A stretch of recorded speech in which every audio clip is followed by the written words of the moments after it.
अयूब का पुस्तक से कुछ सवालों और उसका उत्तर देखेंगे। बाइबल में सबसे ज्यादा सवालों ये पुस्तक के अंदर है। 38 से लेके 41 तक ईश्वर का सवालों, ईश्वर अयूब से पूछा हुआ सवालों है, वो 150 से ज्यादा है। More than 150 questions. I think 164 or something. Once I tried to count it, questions are asked by God to Job.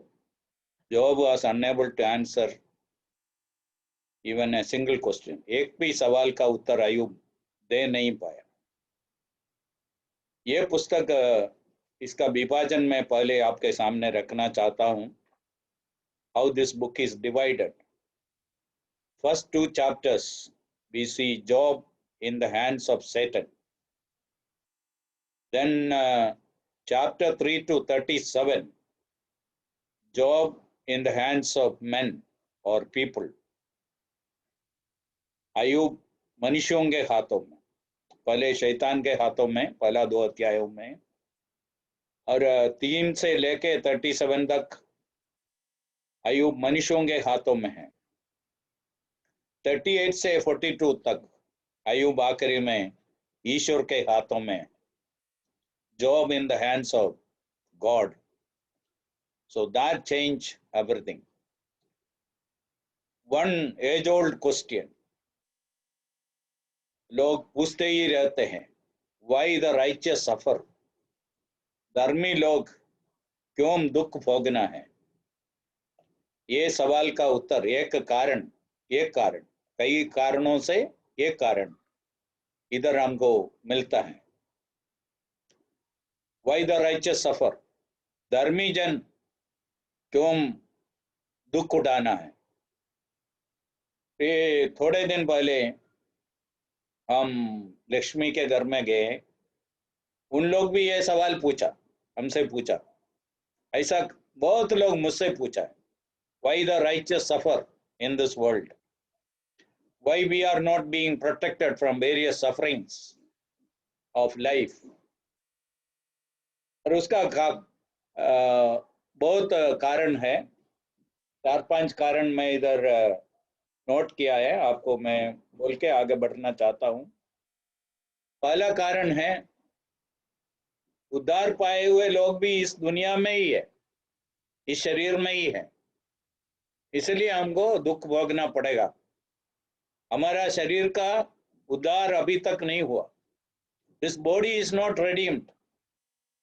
We live in this cursed world, in this body, so we have to suffer। मैं उनको जो बताया आपको भी बताना चाहता हूँ। उत्तर भारत में रहकर ठंडी और गर्मी महसूस नहीं करना है, ऐसा बोलेगा तो नहीं चलेगा। केरला में बोल के चलेगा। जो जगह से मैं आता हूँ सेंट्रल ट्रावनकोर में, उधर ठंडी क्या है गर्मी क्या है ज़्यादा मालूम नहीं है, और उत्तर भारत में आने के बाद हमको महसूस करना ही पड़ेगा। Extreme summer, extreme hot, extreme cold we experience here. The same way, though we are believers, though we are saved, we continue in this world, continue in this body, so we have to go through sufferings. Our body is not corona free, our body is not sickness free, our body is not death free. We live in this fallen body, and until the Lord returns, we have to suffer. Second reason, by breaking the natural laws, we will suffer. We don't eat proper food, excess food also, and if you don't use warm clothes when it is extremely cold, and if you eat the wrong food, all these things can invite a lot of problems to our life. by breaking the natural laws, we will suffer. Third reason, by breaking the spiritual laws. विश्वासी आत्मिक नियमों को तोड़ेगा तो उसका सजा उसको भोगना पड़ेगा. दृष्टांत के लिए पहला कुरिन्थी 11वां अध्याय में हम कुरिन्थ का विश्वासियों के बारे में पढ़ते हैं. उन लोग प्रभु भोजन से अयोग्य रीति में प्रभु का मेज से अयोग्य रीति में भाग लिया.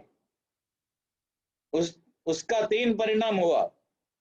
They became weak, they became sick, they died. 3 परिणाम निकला. इसलिए by breaking the spiritual laws you will suffer. That is another reason. Here in this book dealing with a fourth problem, because we have a great enemy here.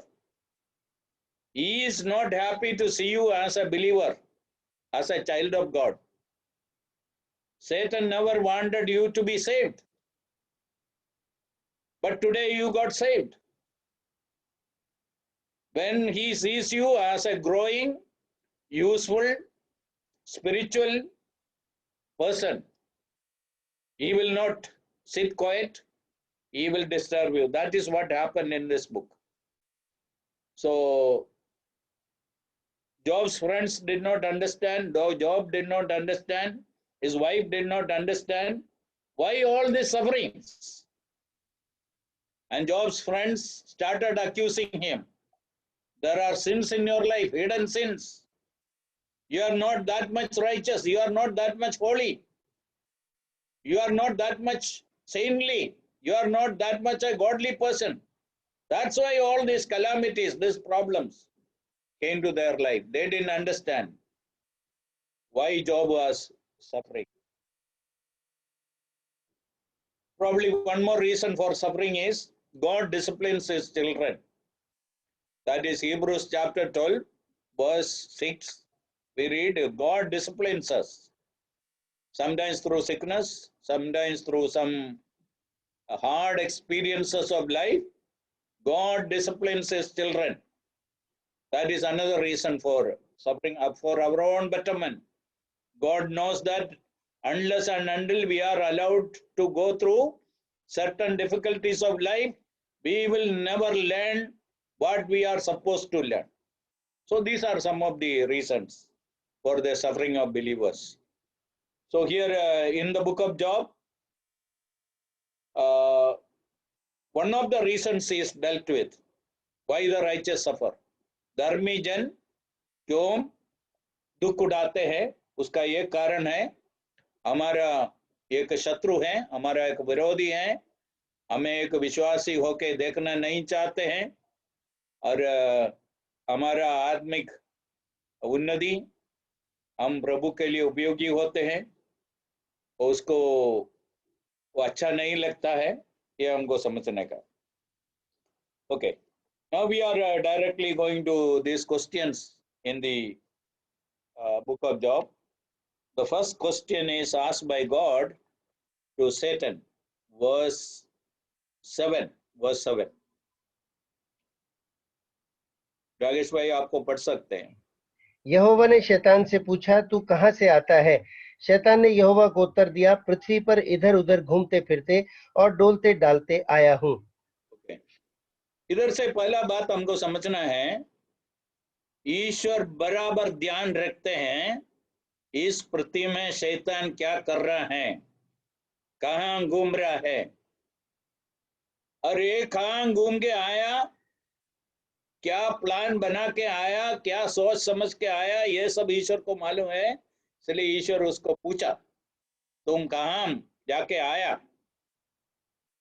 Where do you come from? Where were you? He asked. Did he give a direct answer? No, he did not give any correct answer. Nothing particular. खाली घूम के आया.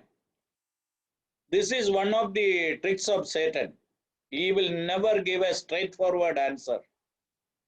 He knows how to twist words, how to टेढ़ा मेढ़ा बात करना उसको आता है. अभी ऐसा दुनिया में भी ऐसे बहुत लोग हम देख सकते हैं. उन लोग सीधा जवाब नहीं देगा, उल्टा उल्टा सब बोलेंगे. ओके, पर हमको क्या देखने का है, इधर से समझने का है. God is aware, God is watching, God is seeing what Satan is doing in this world, where he is moving, what is his plan, what damage he wants to do, all these things. God understands. Second question, verse 8. यहोवा ने शैतान से पूछा, क्या तूने मेरे दास अय्यूब पर ध्यान दिया है, क्योंकि उसके तुल्य खरा और सीधा और मेरा भय मानने वाला और बुराई से दूर रहने वाला मनुष्य और कोई नहीं है. Okay. Have you considered my servant Job? अरे उसको पहले बोल सकता था, बोला नहीं. अभी भी बोला नहीं. अभी ये सवाल ईश्वर डायरेक्ट पूछा, did you consider my servant job? उसका उत्तर उसने दूसरा एक सवाल पूछा, have you considered my servant job? God understood. He had been very particular. He was going around the house of Job, seeing and planning how he can bring destruction into his life. All these things God was asking. Then God told him something about Job. That is very important.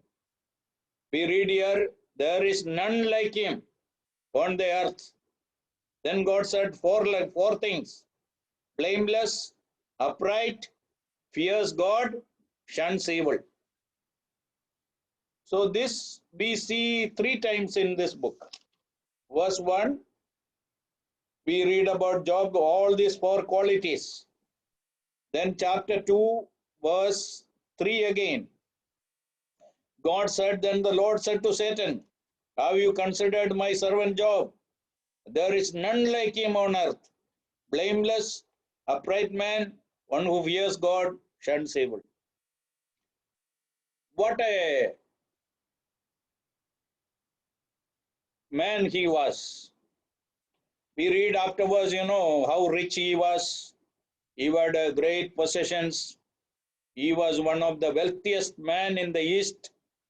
But at the same time, his riches or his wealth was not a hindrance for him to know the Lord. Sometimes people think that if you are wealthy, you cannot be spiritual. Job is saying it is not like that.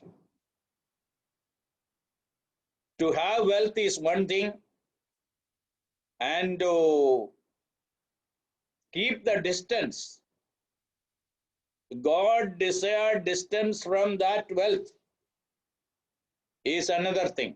That is what happened in the life of Job. So here God said 4 things about Job, but Satan was concerned about only one thing out of the 4. What is that? Godliness. ईश्वर भक्त अय्यूब है. देखो ये अय्यूब एक ईश्वर भक्त है. कौन कौन बताया? पहले ईश्वर बताया, दूसरा शैतान कबूल किया ये ईश्वर भक्त है. उसका कारण अलग है. वर्स 9 में ईश्वर भक्त है. और तीसरा हम देखते हैं 10वां कलम में 2 का 9 में, then his wife said to him, do you still hold fast to your godliness or integrity? So her wife says that he is a godly man even now also. Even after all this damage, all this loss, all this suffering, still he is a godly man. So this God said, Satan said, Ayyub's wife confess.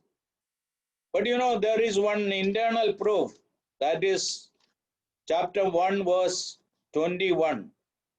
What Job said in front of those 10 coffins.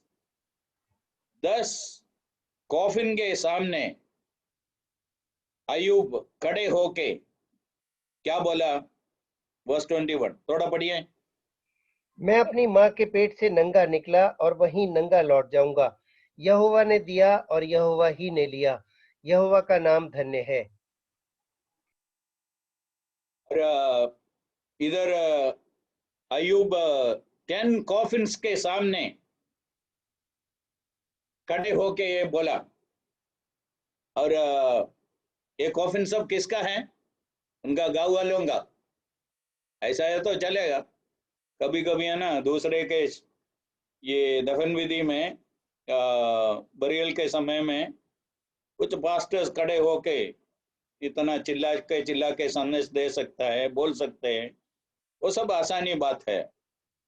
दूसरा देखिए, ये उनका कुछ रिश्तेदारों का coffin है क्या? वो भी नहीं है। सब उनका चर्च वाले, चर्च का कोई विश्वासियों का है क्या? वो भी नहीं है। फिर किसका है? उनके 10 बच्चों का। खाली 10 बच्चे था, 10 का है। उसके सामने यदि एक व्यक्ति ऐसे हालत में, इतना कठिन परिस्थिति में खड़े होके इस प्रकार का बात बोल सकते हैं, तो वो जरूर एक भक्त है। इसलिए मैं बोला, this is a great internal proof that he was a great godly man. Only a true godly person can say such things. When everything is lost, things have gone contrary to his expectation. 10 coffins are in front of him, his own precious children, standing there and saying these words, यहोवा ने दिया, यहोवा ने लिया। मैं ऐसा इतना साल का अनुभव में देखा हुआ है। एक बच्चा को बुखार हो गया, बाइबल बंद हो गया, मीटिंग बंद हो गया, परीक्षा में 10 मार्क कम हो गया, खत्म। शायद कमरा बंद हो गया, फैमिली प्रेयर के लिए भी नहीं आया। और जो इंटरव्यू में फेल हो गया, जो नौकरी मिलना था, प्रतीक्षा रखा, मिला नहीं है, सब गया। अमेरिका जाने के लिए कुछ रुकावट हो गया। ऐसा बहुत विश्वासियों को हम देख सकते हैं। कभी कभी उन लोग हमको बताएंगे, मैं बहुत आत्मिक हूं। आपका और मेरा आत्मीयता परखने वाला है। ऐसे समय में हम दिखाने का है हमारे अंदर कितना आत्मीयता है, कितना ईश्वर भक्त है। अब हमको बताना है। ईश्वर भक्त होने का अर्थ क्या है? ईश्वर सबसे मुख्य व्यक्ति बन गया मेरे जीवन में। उसे बढ़कर मेरे जीवन में कोई नहीं है, बाकी सब बाद में। ईश्वर को पूरा हृदय से, पूरा मन से, पूरा ताकत से, पूरा शक्ति से प्रेम करते हैं। यह है ईश्वर भक्त होने का अर्थ। ये ईश्वर हमसे चाहते हैं। ऐसा एक व्यक्ति था अयूब। इसलिए इधर अयूब के बारे में ईश्वर बड़ा साक्षी दिया। ये 4 बड़ा गुणों उनके जीवन में है, और उसमें शैतान नाराज होने का एक ही गुण है। 9वां कलम में शैतान का सवाल है। नेक्स्ट क्वेश्चन है वर्स 9, पढ़िए। शैतान ने यहोवा को उत्तर दिया, क्या अय्यूब परमेश्वर का भय बिना लाभ के मानता है? Okay. Does Job fear God for nothing? और उसके बाद 10वां कलम में उसका उत्तर शैतान खुद दिया, वर्स 10। क्या तूने उसकी और उसके घर की और जो कुछ उसका है उसके चारों ओर बाड़ा नहीं बांधा? तूने तो उसके कामों पर आशीष दी है और उसकी संपत्ति देश भर में फैल गई है। और इधर दो बातें शैतान देख लिया, the protection of God and the possessions of God, possessions given by God. हम बोल सकते हैं इस health and wealth, how God was protecting him, made a fencing around him, a wall to protect him from Satan's attack. Then God has blessed him. But what is the accusation? The accusation is this. That's why all this, what has happened afterwards happened. What is the accusation? This man doesn't want to be a godly man. But because of your protection, because of your possessions or your blessings, he is forced to. And afterwards he said, Satan said the same thing. You take out these things, then you will see what is his godliness. That's why God has taken this challenge. There God decided, even if my servant has to go through various problems, innumerable problems, here I am going to prove I am not luring people, I am not bribing people, I am not giving something and attracting people to me. At least in the case of this man, I am going to prove that this man is loving me. He is a godly man, not because of what I did for him. This evening, I want all the believers to examine our hearts. Why we are following God? Why we decided to follow Jesus? Is it because of something we got physical in this physical life?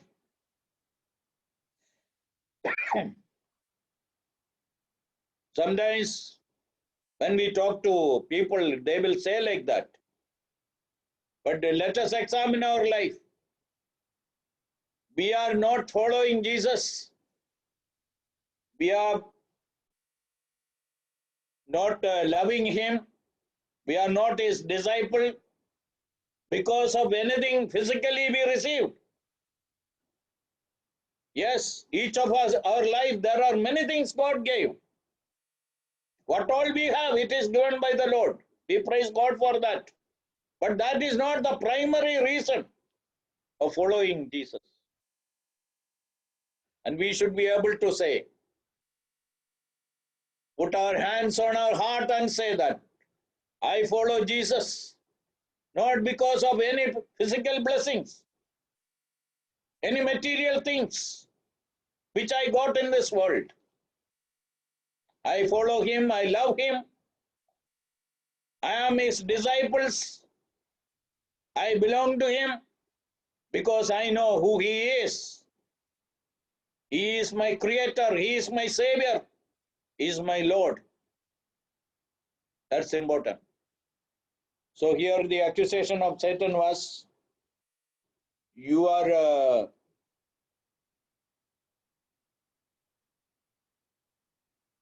attracting this man, you are drawing this man to you by giving him a lot of things because of your protection and because of your possessions. So finally, God had to prove that Satan is wrong, and he cannot make such accusation against God. Okay, now we come to the fourth question. That is asked by Job's wife, verse 9. तब उसकी स्त्री उससे कहने लगी, क्या तू अब भी अपनी खराई पर बना है? परमेश्वर की निंदा कर और चाहे मर जाए तो मर जा। अभी जब अपना पति को देखा इतना दुख में पीड़ा में बैठा है, इनके मुंह से ऐसा शब्द निकला है। इधर से एक बात हमको सीखने का है, इससे पहले ये नहीं बोला है। 10 जब बच्चों का मरण हुआ, संपत्ति सब लूट गया, उस समय कुछ बोला नहीं था। इधर समस्याएं बढ़ रहा है, और अभी उनका पति का दुखों को देखे ये ऐसा बोल दिया, अभी भी तुम्हारा भक्ति को पकड़ के बैठा है क्या? ईश्वर को श्राप दे दो और मर जाओ, इतना बोला है। अरे उनके मन में अभी क्या सोच विचार है? भक्ति अच्छा है, सब कुछ अच्छा है, तो जब सब कुछ ठीक चलता है, भक्ति चलेगा। ऐसा कठिन परिस्थिति में भक्ति को पकड़ के बैठना कठिन है। अभी इसका आखिरी में, ये पुस्तक का आखिरी में हम आए, इस स्त्री के द्वारा 10 बच्चे वापस अयूब को मिला। ऐसा बोला हुआ, ऐसा भाषा बोला हुआ, अपना पति को ईश्वर को श्राप दे के मर जाओ ऐसा बोला हुआ स्त्री को ईश्वर ने 10 बच्चे दिया। ये हमें क्या बताते हैं? कभी कभी एक व्यक्ति का मूर्खता के कारण, हृदय का कठोरता के कारण, कुछ बातें बोलने का नहीं था, ऐसा बोल दिया, उसको ईश्वर सर्वदा पकड़ के नहीं बैठेगा। शायद उसने माफी मांगा होगा, अय्यूब माफी मांगा होगा, ऐसा मुंह से निकल गया, सॉरी फॉर दिस। ये भी एक विश्वासी को सीखने का बात है। हमारे मुंह से नहीं हो निकलना था, हम ऐसा शब्द बोलना नहीं था, ऐसा बोल दिया, हो गया, क्या करें? ईश्वर से हम माफी मांगना, प्रभु मैं बहुत दुखित हूं, ऐसा बोलने का नहीं था, ऐसा सोचने का नहीं था। कभी कभी कुछ गलत सोच हमारे मन में आते हैं, उसके लिए भी हम ईश्वर से माफी मांगना है। I should not have thought like that, I should have trusted you, that is very important. इसलिए इस पुस्तक का आखिरी में जब आते हैं, इतना कठिन बातें बोला हुआ, कठोर बातें बोला हुआ, इस स्त्री को ईश्वर ने 10 बच्चे दिए। इसके बीच में क्या हो गया होगा? अपना मूर्खता के लिए, अपना हृदय का कठोरता के लिए, इतना गलत भाषा उपयोग करने के लिए ईश्वर से माफी मांग। एक विश्वासी इसके लिए तैयार होना है। यदि गलती हुआ तो हम उसके लिए माफी मांगना। यदि एक विश्वासी के साथ हुआ, ईश्वर के सामने हुआ, और दूसरे किसी के साथ हुआ, हम उसको ठीक करके आगे बढ़ना है। ऐसा बढ़ेगा तो ईश्वर जरूर उसका आशीष हमारे जीवन में देंगे। और इसका उत्तर अय्यूब का एक सवाल है 10वां कलम में। हम नेक्स्ट सवाल देखते हैं, 2 का 10। उसने उससे कहा, तू एक मूढ़ स्त्री की सी बातें करती है। क्या हम जो परमेश्वर के हाथ से सुख लेते हैं दुख न लें? इन सब बातों में भी अय्यूब ने अपने मुंह से कोई पाप नहीं किया। देखो इधर अय्यूब का फिलोसफी क्या है? ऊपर हमने अय्यूब का पत्नी का फिलोसफी, वो क्या है? सब कुछ अच्छा है तो ईश्वर भक्ति अच्छा है। Everything is good, everything goes very well, then you can be godly. यार अयूब का फिलोसफी क्या है? अयूब हमें क्या सिखाना चाहते हैं? The same mindset, same mentality which you have when you receive the blessings of God, the same mentality you should have when you receive what you don't expect from God.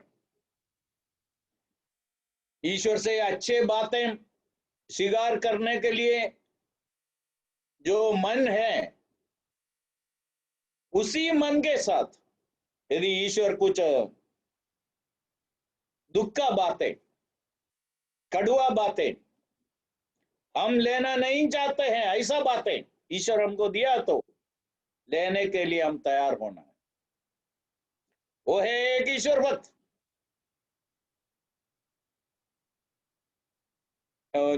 जो लोग मलयालम जानते हैं, उधर एक अच्छा गाना है, ദുഃഖത്തിന്റെ പാനപാത്രം കർത്താവന്റെ കയ്യിൽ തന്നാൽ സന്തോഷത്തോടതു വാങ്ങി ഹല്ലേലൂയ പാടിയിടും ഞാൻ, സന്തോഷത്തോടതു വാങ്ങി हल्लेलुया पाड़ीडुम ज्ञान। ये गाना का हिंदी ऐसा है, दुख का प्याला ईश्वर यदि मेरे हाथ में दिया, संतोष के साथ मैं स्वीकार करके उनको हल्लेलुया गाऊंगा। ये जो गाना लिखने वाला एक प्रभु का बहुत बड़ा दास था केरला में, साधु कोचुकुंजोपदेशी। उनका बेटा का दफन विधि के समय में, फ्यूनरल के समय में उधर खड़े होके पहली बार उसका हृदय से गाया हुआ गाना है। उधर तक एक विश्वासी पहुंचना छोटा बात है, ऐसा पहुंचता है तो एक सही भक्त है। और यदि ईश्वर हमको कुछ कड़वा बातें हमारे जीवन में दिया, उसको स्वीकार करने का मानसिकता हमको होना है, तैयारी होना है। ये प्रभु दिया है, प्रभु दिया है तो उसका कुछ खास उद्देश्य होगा। इसलिए अयूब उसका पत्नी को एक सवाल पूछ के उत्तर दिया। वो सवाल ये है, ईश्वर अच्छे वस्तु देते समय में हम स्वीकार करते हैं, लंबे साल हमारा अनुभव यह है, अभी उसी ईश्वर उनकी उसी हाथ से हम यदि कुछ दुख देने वाला, कड़वा अनुभव वाला कुछ बातें ईश्वर की ओर से दिया है तो स्वीकार करने के लिए तैयार होना। और आगे हम बढ़ेंगे और देखेंगे उनका दोस्तों आके उनके साथ क्या बोला, क्या सवालें पूछा, उसके बारे में हम थोड़ा देखेंगे। तीन दोस्तों आया और उनके बारे में 2:11 में हम पढ़ते हैं, Job's 3 friends came, their names are Eliphaz, Bildad and Zophar, very knowledgeable people। उन लोग आया, शुरुआत में कुछ अच्छा काम किया। क्या किया? 11 का आखिरी में हम पढ़ते हैं, उन लोग they came and comforted him, that is appreciable thing। then was told, आखिरी भाग में हम पढ़ते हैं, they wept and tore their clothes, sprinkled dust on them, sat down with him 7 days, not speaking one word। These are all appreciable things। 7 days they sat with this man, they wept with him, they comforted him, but afterwards they started criticizing him। इनके बारे में 13 का 4 में अयूब क्या बोला वो देखे हम आगे बढ़ेंगे। 13:4। परंतु तुम लोग झूठी बात के गढ़ने वाले हो, तुम सब के सब निकम्मे वैध हो।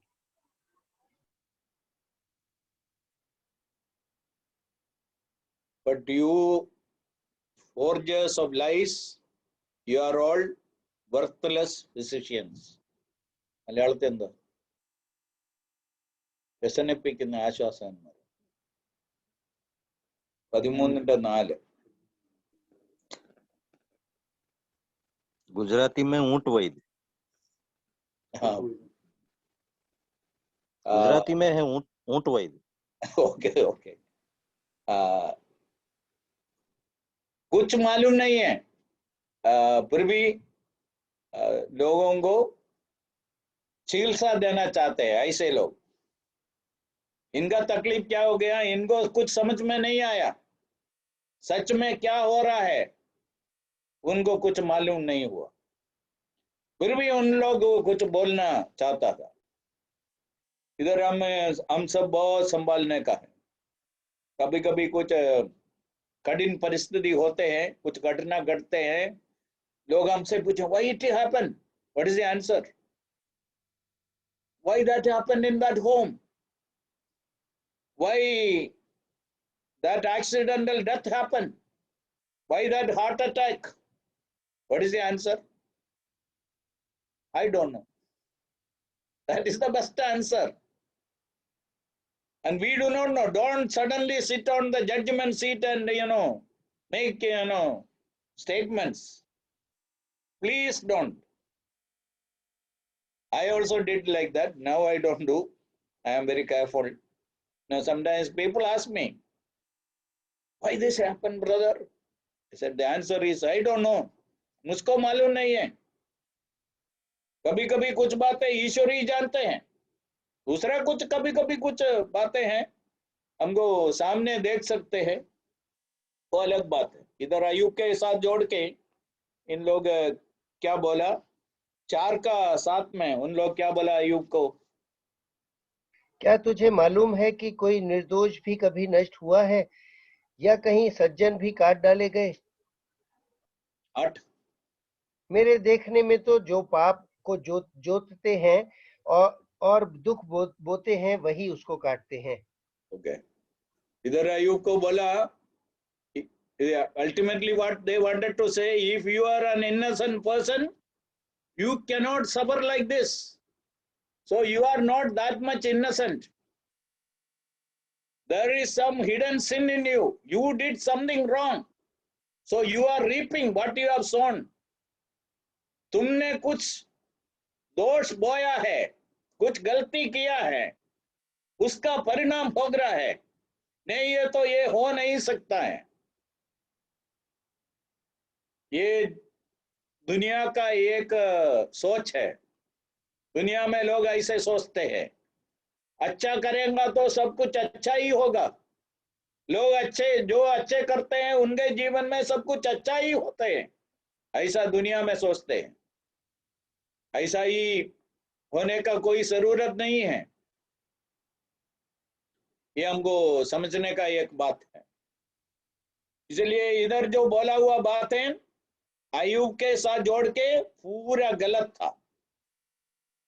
चलिए सवाल, कोई निर्दोष होके काम भी नाश हो गया ऐसा पूछता है, ये अयूब के संबंध में इसका कुछ मतलब नहीं है। दूसरा व्यक्ति क्या बोला उसके बारे में हम देखेंगे, 8:3। क्या परमेश्वर अन्याय करता है, और क्या सर्वशक्तिमान धर्म को उल्टा करता है? और उसका 11 भी, क्या कछार की घास बिना पानी बढ़ सकती है?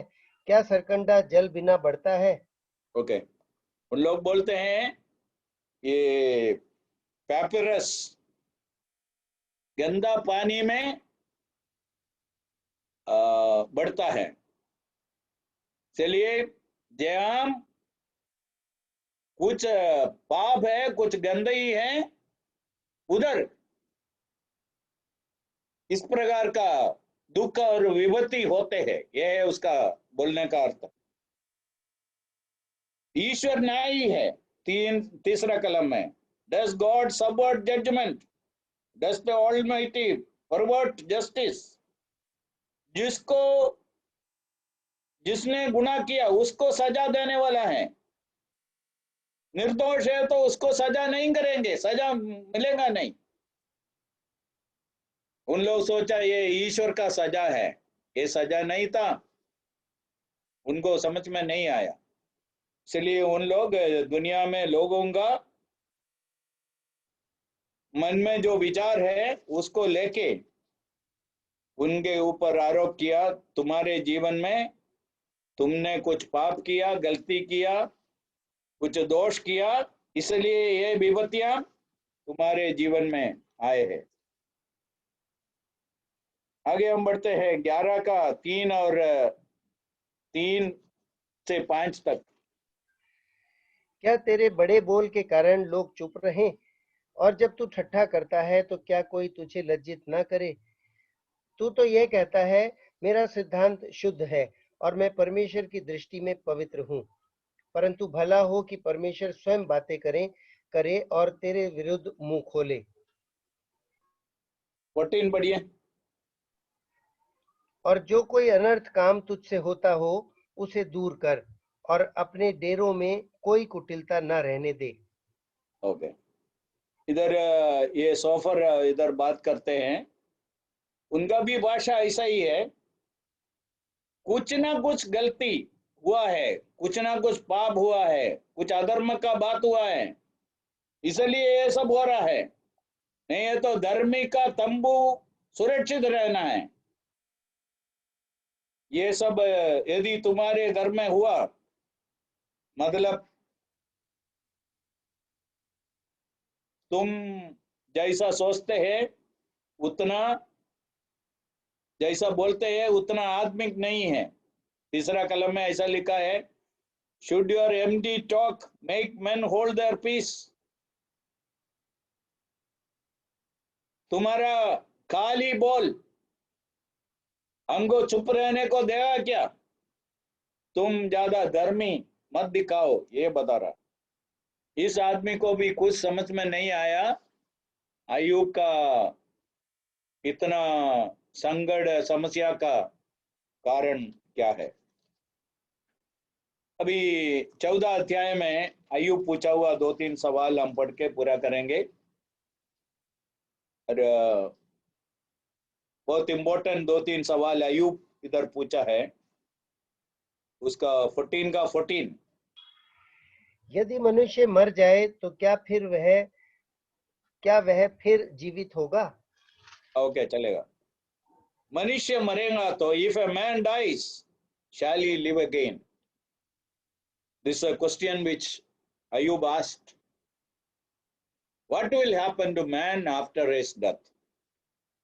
And this is a very important question, and lot of people are asking.